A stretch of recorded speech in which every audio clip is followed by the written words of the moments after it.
Il y a des saisons où tout s'effondre sans bruit. Tu regardes autour de toi, et soudain, plus rien n'a la même couleur. Les amis qui riaient hier ne répondent plus. Les projets qui vendredi, qui semblaient prometteurs, se sont évaporés. Les prières que tu murmurais avec foi semblent rebondir contre un ciel fermé.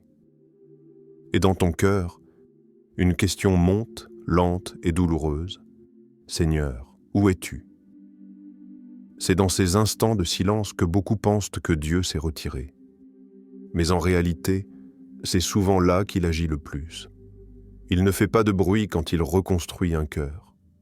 Il ne prévient pas quand il commence à déplacer les pièces de ton avenir. Il agit dans l'ombre pendant que toi, tu crois qu'il t'a oublié. Le silence de Dieu n'est pas un signe d'absence.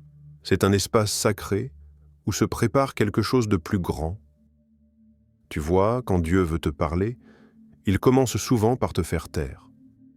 Non pas pour t'humilier, mais pour t'enseigner une autre manière d'écouter. Il te retire du bruit des hommes, des opinions, des validations, des habitudes. Il ferme certaines portes pour t'inviter à entrer dans sa présence, là où plus rien d'autre ne compte. C'est là, dans le calme le plus profond, que tu découvres que son silence est en réalité un langage. Ce langage, c'est celui de la confiance.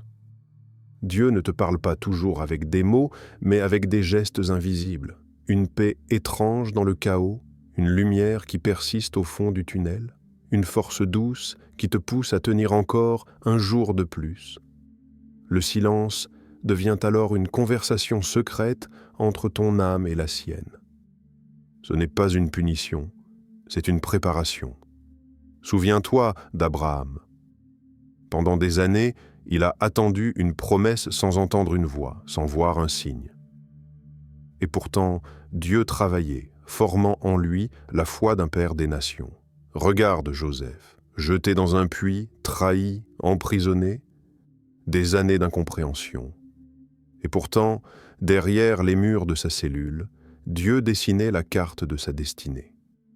Ce que tu appelles désert, Dieu l'appelle chantier. Il y a des moments où il t'arrache à ce qui t'était familier, non pour te punir, mais pour te repositionner. Si tu restes attaché à ce qui était, tu ne pourras pas recevoir ce qui vient. Dieu ne t'éloigne pas du monde, il t'attire à lui.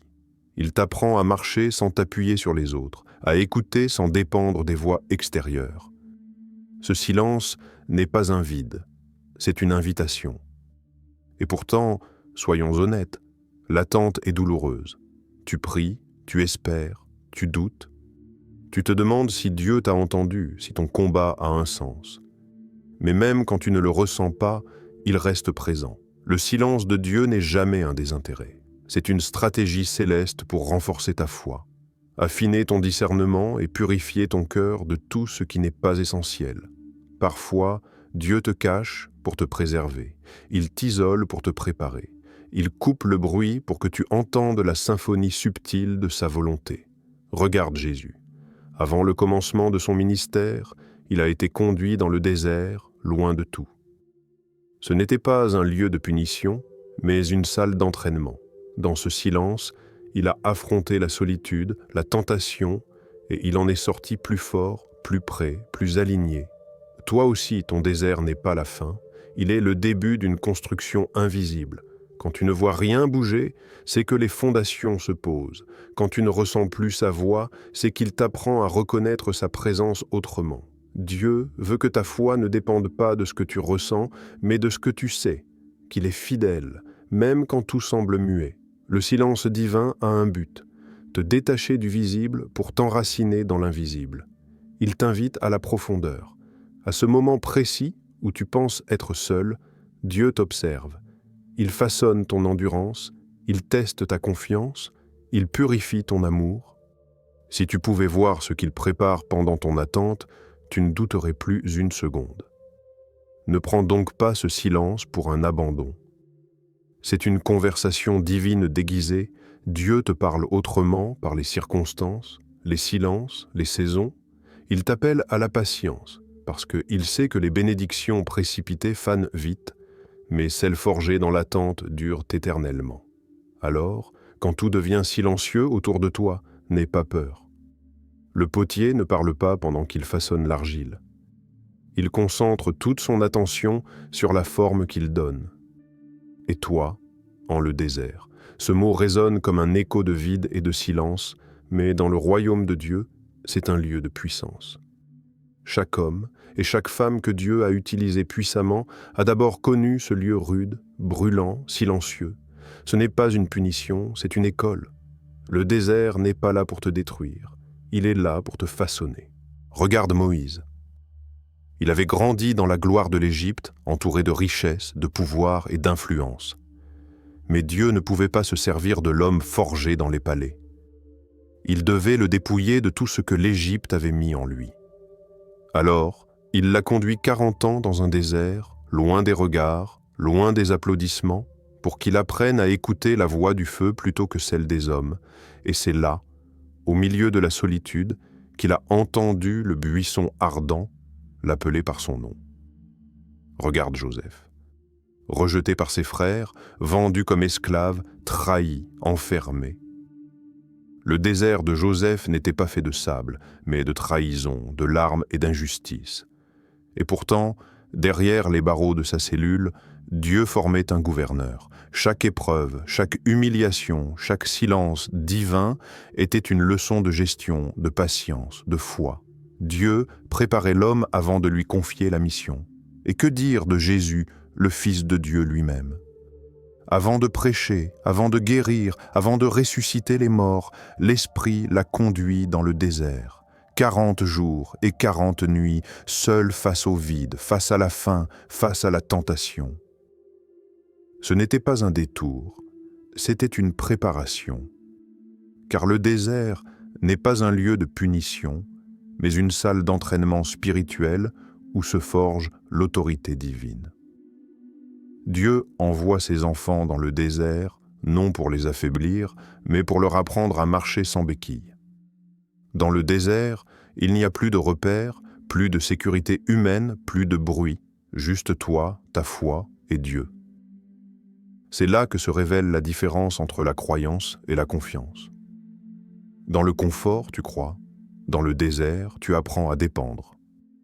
Le désert, c'est le creuset où Dieu brûle les illusions et affine ton cœur. Il arrache de toi les dépendances, les orgueils, les fausses forces.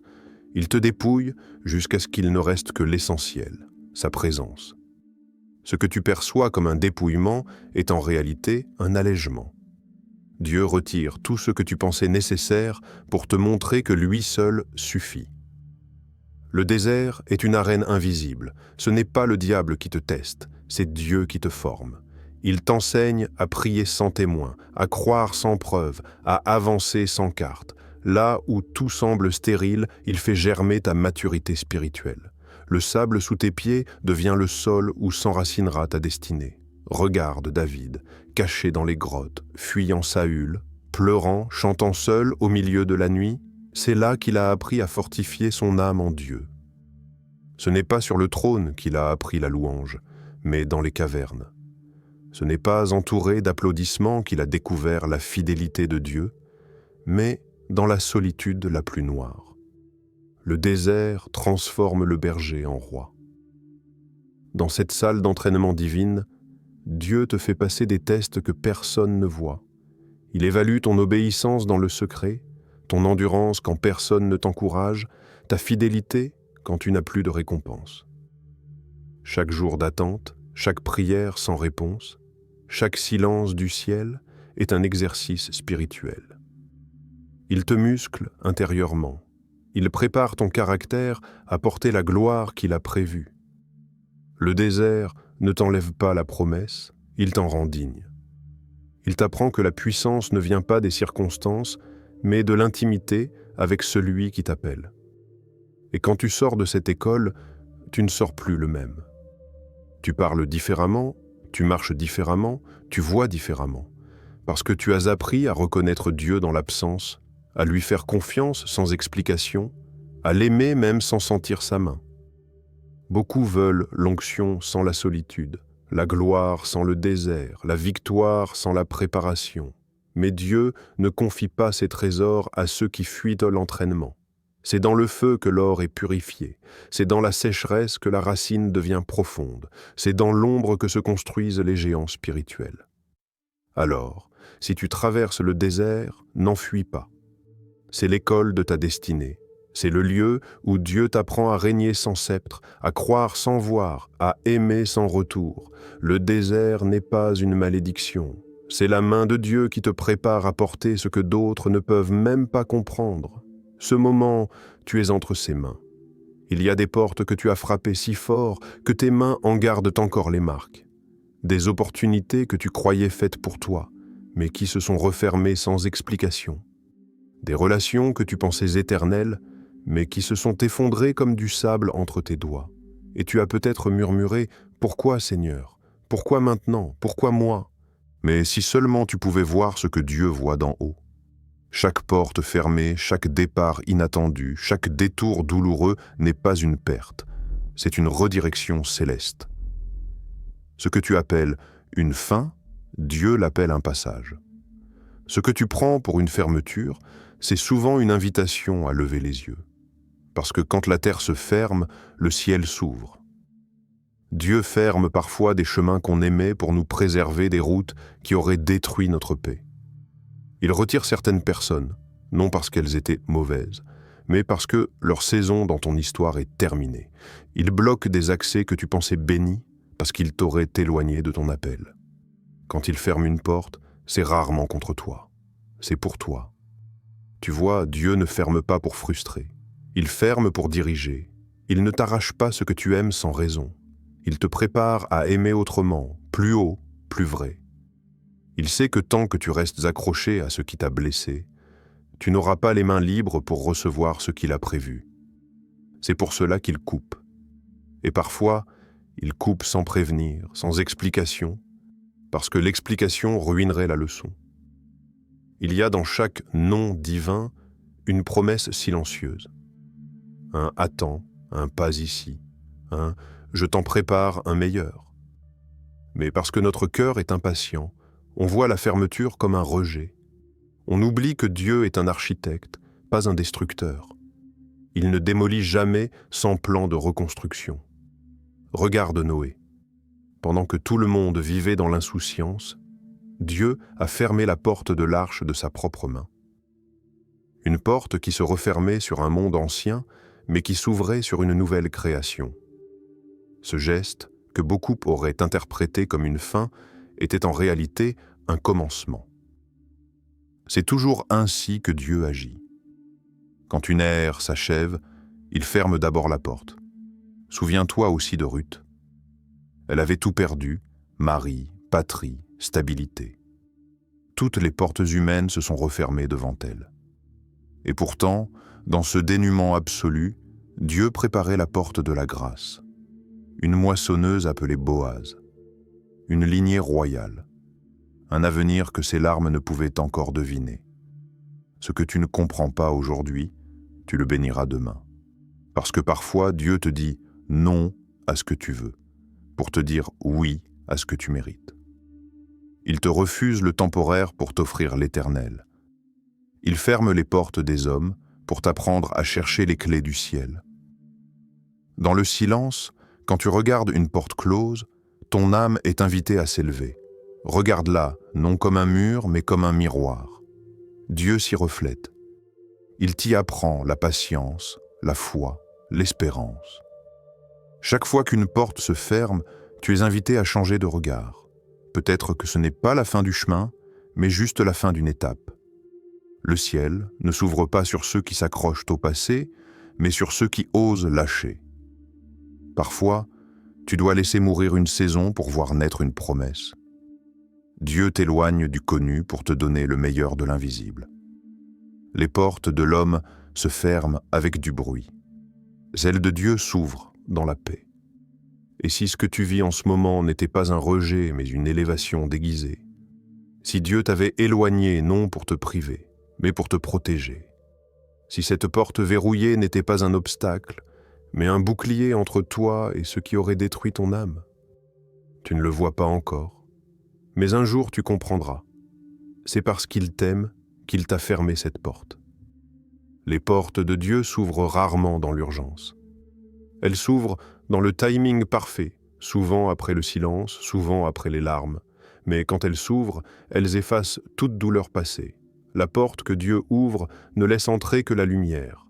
Et quand tu la franchis, tu comprends enfin que chaque nom divin t'a conduit exactement là où tu devais être. Ne pleure donc pas sur ce qui s'est refermé. Ne supplie pas pour une porte que Dieu a scellée.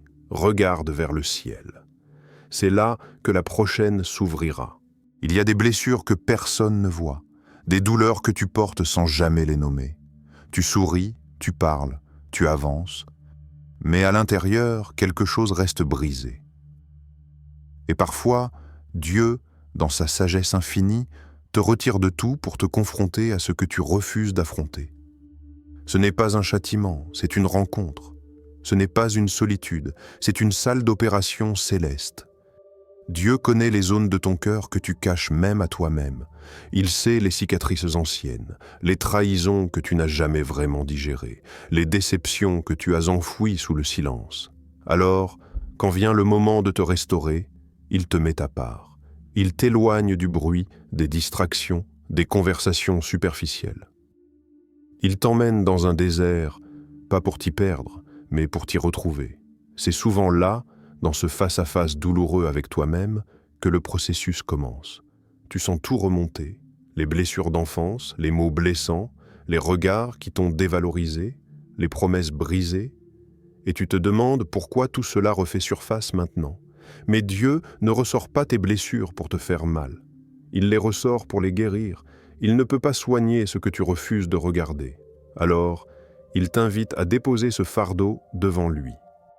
Dans Osée, chapitre 2, Dieu dit « Je la conduirai au désert et je parlerai à son cœur. » Voilà ce qu'il fait avec toi.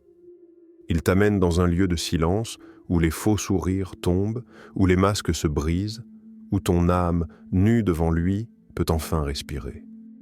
Là, dans cet isolement, le Saint-Esprit devient ton médecin. Il ne guérit pas en une fois, il guérit en profondeur. Il met sa main sur les plaies que tu avais oubliées. Il souffle sur les cicatrices encore ouvertes. Et petit à petit, la douleur se transforme en paix. Les larmes deviennent une prière. Les silences deviennent des chants. Ce qui te faisait souffrir devient un point de contact avec sa grâce. Dieu ne gaspille jamais une larme.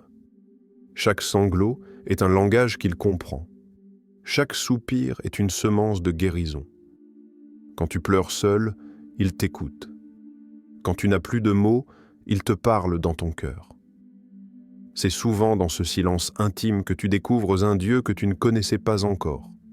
Un Dieu tendre, compatissant, patient. Pas celui des miracles spectaculaires, mais celui des reconstructions invisibles. L'isolement n'est donc pas un châtiment, mais une opération divine. Il arrache les racines amères, il déracine la peur, il t'arrache des dépendances émotionnelles qui t'enchaînaient sans que tu le saches. C'est douloureux, oui, parce qu'avant de guérir, il faut ouvrir la plaie. Mais après, il referme avec soin, avec douceur, avec une paix que rien d'humain ne peut donner. Regarde Élie, seul dans la grotte, épuisé, découragé, prêt à tout abandonner. Il voulait mourir. Et pourtant, c'est là, dans cette solitude extrême, que Dieu s'est approché. Pas dans le vent, pas dans le feu, pas dans le tremblement, mais dans un murmure doux et léger.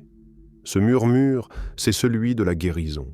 Il ne vient pas pour te juger, mais pour te rappeler que tu n'as jamais été seul, même dans ta solitude. Souvent, Dieu te met à part parce qu'il veut t'enseigner à vivre guéri. Pas seulement d'une blessure physique, mais d'une blessure intérieure, celle du rejet, de l'abandon, du sentiment d'être invisible. Il te montre que tu n'as plus besoin de courir après l'amour des autres, parce que son amour te suffit. Il t'apprend à ne plus chercher la validation des hommes, parce que ton identité repose désormais dans son regard. Dans cette solitude sainte, tu apprends la tendresse divine.